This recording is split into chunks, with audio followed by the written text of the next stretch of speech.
जय हिंद। आज हम बात करेंगे क्लास 11 का एक चैप्टर नंबर 4 के बारे में। आज हम डिस्कस करेंगे जो रासायनिक आबंध एवं आणविक संरचना के विषय में आज हम जानेंगे। ठीक है। देखिए, ये जो टॉपिक है ये काफ़ी इंपॉर्टेंट टॉपिक भी है और चैप्टर भी है। इस चैप्टर में हम समझेंगे कि जो क्रियाएं होती हैं वो किस बेस पे होती हैं, साथ में जितने भी आपके तत्व होते हैं उनके अंदर क्या क्या जो है कितनी उनकी बैलेंसी होती है, कितनी उनकी ऑक्सीकरण अवस्था होती है, कैसे वो बॉन्ड का फॉर्मेशन करते हैं, क्या क्या उसमें रूल लगता है। तो ये सारे विषयों के बारे में हम जानेंगे। ठीक है। तो इस चैप्टर के नाम से ही आपको पता चल रहा है कि रासायनिक आबंधन एवं आणविक संरचना, यानी रासायनिक आबंधन एवं आणविक संरचना, chemical bonding and molecular structure के विषय में आज हम पूरी डिटेल में समझेंगे। ठीक है। देखिए, संयोजकता के बारे में हम जानते हैं। फर्स्ट ऑफ ऑल हमारा जो टॉपिक है संयोजकता।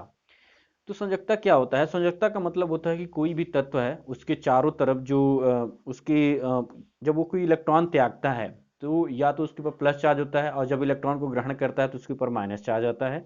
और इसी चीज को हम क्या कहते हैं? बैलेंसिंग कहते हैं। और जब ये जो अवस्थाएं होती हैं चेंज होती रहती हैं तो इसी को हम ऑक्सीकरण अवस्था बोलते हैं। ठीक है। तो देखिए, हम यहाँ पे ध्यान देते हैं। यहाँ पे संयोजकता किसी तत्व की किसी तत्व के साथ संयोजन की क्षमता उस तत्व की संयोजकता कहलाती है। कोई तत्व है, अगर वो किसी तत्व के साथ संयोग कर रहा है, मिल रहा है, कोई नया कंपाउंड बना रहा है, तो उसको हम उस तत्व की क्या कहेंगे? संयोजकता कहेंगे। जैसे आपका Na हो गया। Na मतलब सोडियम, सोडियम के ऊपर +1 चार्ज है, पोटेशियम +1 चार्ज है, मैग्नीशियम +2 चार्ज है, कैल्शियम +2 चार्ज है। तो इसी तरह से अगर आप हैलोजन के जितने भी आप तत्व ले लीजिए, फ्लोरीन, क्लोरीन, ब्रोमीन, आयोडीन, ये जितने भी आप तत्व लेंगे तो उनके ऊपर माइनस चार्ज होता है। अगर आप ऑक्सीजन फैमिली को ले लेते हैं, देखिए ऑक्सीजन हो गया, सिलिकॉन हो गया, सॉरी, ऑक्सीजन हो गया, उसके बाद आपका सल्फर हो गया, सेलेनियम, ट्रिलियनियम, पोलोनियम, ये जितने भी आपके तत्व होते हैं ये सारे क्या होते हैं? ये प्लस -2 बैलेंसी के साथ होते हैं। ठीक है। तो ये संयोजकता कहलाती है। अब हम देखते हैं कि लुईस कासेल का अष्टक का नियम। ये अष्टक का नियम क्या होता है कि कोई भी देखिए तत्व होता है वो सारे तत्व किसकी तरह बनना चाहते हैं? नोबल गैसों की तरह रहना चाहते हैं, अक्रिय गैसों की तरह वो बनना चाहते हैं। इसलिए वो क्या करते हैं? अपने इलेक्ट्रॉन का आदान प्रदान करते हैं, अपने इलेक्ट्रॉन को देते हैं, और कोई इलेक्ट्रॉन को ग्रहण करके बनता है, कोई इलेक्ट्रॉन को त्याग कर करके बनता है। तो इसी के विषय में एक रूल बनाया गया, एक रूल दिया गया, जिसको हम लुईस कासेल का अष्टक का नियम कहते हैं। तो ये नियम जो है सन 1916 में इसको प्रतिपादित किया गया था। अब इस नियम में क्या क्या कहा गया है? इसमें कहा गया कि परमाणु का बाह्यतम कोश उसमें उपस्थित इलेक्ट्रॉनों की संयोजकता का संयोजी कहते हैं। कोई भी तत्व है उसका जो बाह्यतम कोश होता है उसके बाहरी कोश में जितने इलेक्ट्रॉन होते हैं उस तत्व का संयोजी इलेक्ट्रॉन कहलाता है। इसके बाद उसमें दूसरा चीज कही गई कि कुछ तत्व अपने अष्टक के नियम का पालन करने के लिए अपने इलेक्ट्रॉन का आदान प्रदान करते हैं। कुछ तत्व ऐसे होते हैं, कुछ क्या ऐसे मान लीजिए कि नोबल गैसों को छोड़ के सभी तत्व क्या करते हैं कि अपने अष्टक को पालन करने के लिए क्या करते हैं? अपने इलेक्ट्रॉनों का आदान प्रदान करते हैं, एक दूसरे के देव के ही बनते हैं। जैसे आप सोडियम या क्लोरीन ले लीजिए, या फास्फोरस या क्लोरीन ले लीजिए, या आप नाइट्रोजन या हाइड्रोजन ले लीजिए। तो ये जितने भी तत्व होते हैं अपने इलेक्ट्रॉनों का आदान प्रदान करके एक नए कंपाउंड का निर्माण करते हैं। ठीक है। अब हम बात करते हैं ऑक्सीकरण अवस्था के बारे में। तो ऑक्सीकरण अवस्था क्या होती है? किसी तत्व के यौगिक में उसके एक परमाणु में एक इलेक्ट्रॉनों के कारण जो आवेश उत्पन्न होता है उसी को हम कहते हैं ऑक्सीकरण अवस्था। और ये चेंज भी हो सकता है। कई कई बच्चे ऐसे होते हैं कि जिनकी संयोजकता और ऑक्सीकरण अवस्था को सेम समझते हैं, लेकिन ये सेम नहीं है। सेम इसलिए नहीं है क्योंकि ऑक्सीकरण अवस्था आपकी चेंज हो सकती है। जैसे नाइट्रोजन का ले लीजिए, तो नाइट्रोजन का -3 से लेके +5 तक की संयोजकता दर्शाता है। सेम उसी तरह से कार्बन का ले लीजिए तो +4 से -4 की संयोजकता दर्शाता है। इसमें +2 भी है, -2 भी है। ठीक है। तो ऑक्सीकरण अवस्था चेंज हो सकती है क्योंकि ये इसके ऑक्सीकरण आवेशों के ऊपर डिपेंड करता है कि वो उसका किस तरह से जो है वो जनरेट करेगा, किस तरह से ऑक्सीकरण अवस्था को दर्शाएगा। तो ऑक्सीकरण संख्या किसी तत्व के यौगिक में उसके एक परमाणु में इलेक्ट्रॉनों के कारण उपस्थित आवेशों की मात्रा के ऊपर डिपेंड करता है। ठीक है। उसी को हम क्या कहते हैं? ऑक्सीकरण संख्या कहते हैं। जैसे ऑक्सीजन के ऊपर -2 है, उसके बाद कार्बन के ऊपर -2 है, कैल्शियम के ऊपर +2 है, उसके बाद आप नाइट्रोजन के ऊपर ले लीजिए तो -3 चार्ज होते हैं।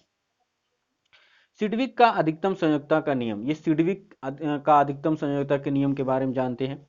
जिन तत्वों के बाह्यतम कोश में डी कक्षक उपस्थित होते हैं, जो तत्व के बाह्यतम कोश में डी कोश उपस्थित होते हैं उनमें 8 इलेक्ट्रॉन से भी ज्यादा इलेक्ट्रॉन प्रवेश कर जाते हैं, और उनकी संयोजकता जो ऑक्सीकरण अवस्था जो होती है वो 4 से ऊपर चली जाती है।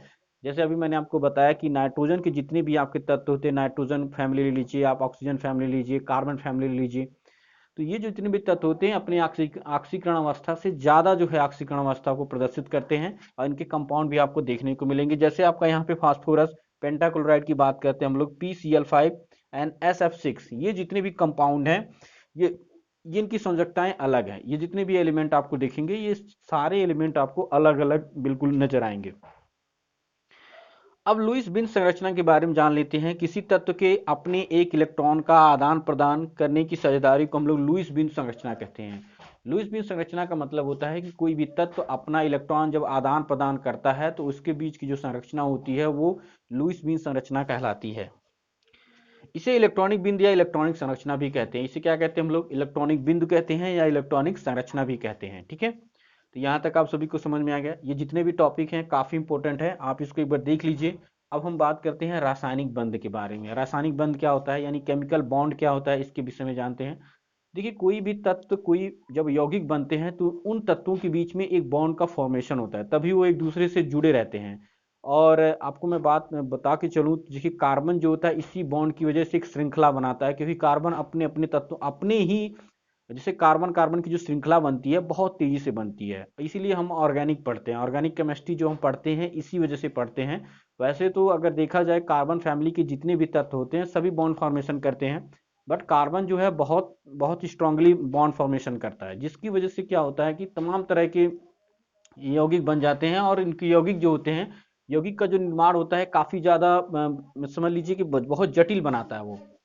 तो रासायनिक बंध के बारे में जानते हैं। किसी अणु में विभिन्न परमाणु जिन बलों द्वारा जुड़े होते हैं उनको हम क्या कहते हैं, रासायनिक बंध कहते हैं। कोई तत्व है जिन बलों से वो जुड़े रहते हैं उनको हम क्या कहते हैं, रासायनिक बंध कहते हैं।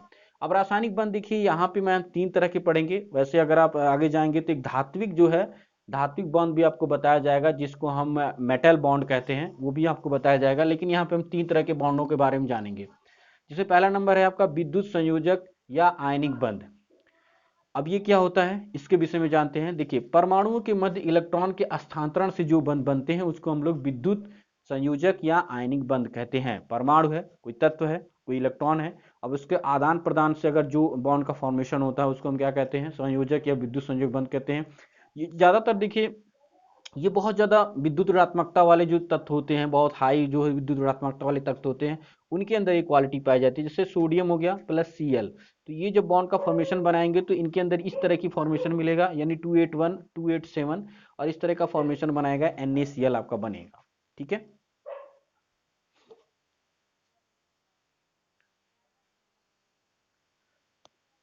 चलिए आगे हम देखते हैं कि सहसंयोग बंध क्या होता है। तो सहसंयोग बंध जो होते हैं, परमाणु के मध्य बराबर साझेदारी से जो बंध बनते हैं उसे हम क्या कहते हैं, सहसंयोग बंध कहते हैं। परमाणु है उनके मध्य अगर बराबर साझेदारी से कोई बंध का फॉर्मेशन हो रहा है, कोई बॉन्ड का फॉर्मेशन हो रहा है, तो उसको हम क्या कहेंगे, सहसंयोग बंध कहते हैं। जैसे आपका हाइड्रोजन, हाइड्रोजन में देखिए +2, यहाँ पे एक आपका हाइड्रोजन है, यहाँ पे एक आपका हाइड्रोजन है, तो दोनों का जब यहाँ पे एक दूसरे से मिलते हैं तो आपका H2 बनता है, तो सिंगल बॉन्ड के साथ ये आपका फॉर्मेशन होता है। इसी तरह से Cl2 हो गया, इसी तरह से आपका O2 हो गया। O2 लेकिन आप ध्यान दीजिए, O2 जो है डबल बॉन्ड के साथ बनता है, इसलिए उसके अंदर द्विक बॉन्ड होते हैं, यानी द्विक संरचना के साथ बनता है।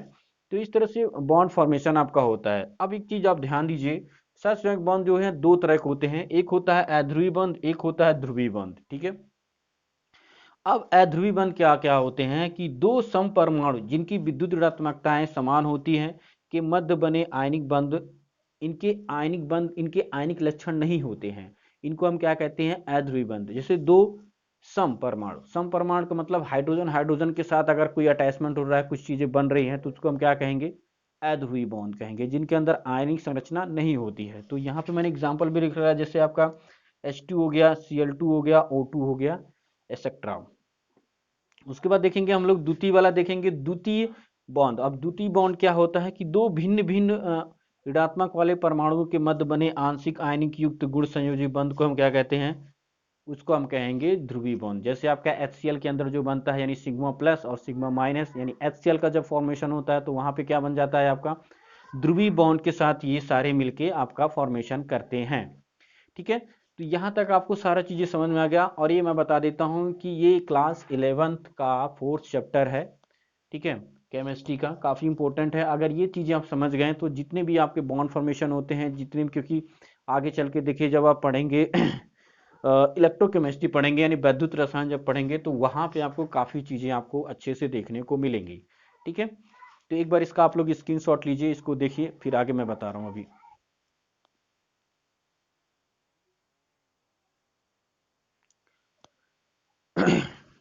ठीक है, अब हम बात करते हैं। देखिए ये जो टॉपिक्स हैं ये काफ़ी इंपॉर्टेंट है और इसके आगे मैं आपको और भी चीज़ें आपको बताऊंगा। इससे पहले अगर आप हमारे चैनल पर नए हैं तो चैनल को जरूर सब्सक्राइब कीजिएगा, साथ में बेल आइकन जरूर दबाइएगा ताकि आपको आने वाली वीडियो इन फ्यूचर आपको उसकी जानकारी मिलती रहे। ठीक है, और जितने भी विद्यार्थी हैं हमारे साथ जुड़े रहिए। ठीक है, और इससे इंपॉर्टेंट टॉपिक्स आपको मैं समझाता रहूँगा, जानकारी देता रहूँगा। ठीक है, ये हमारा फर्स्ट वीडियो रहेगा रासायनिक आबंध एवं आणविक संरचना पे। इसका सेकंड वीडियो मैं आपको कल प्रोवाइड कराऊंगा। ठीक है, तो हमारे चैनल के साथ आप लोग जुड़े रहिए। ठीक है, और चैनल को सब्सक्राइब करते रहिएगा। साथ में जो है हमारा फेसबुक पे भी पेज है पीएन कोचिंग सेंटर के नाम से, उसको भी आप लोग लाइक जरूर कीजिएगा। ठीक है, तो आज के लिए बस इतना ही, अभी के लिए बस जय हिंद।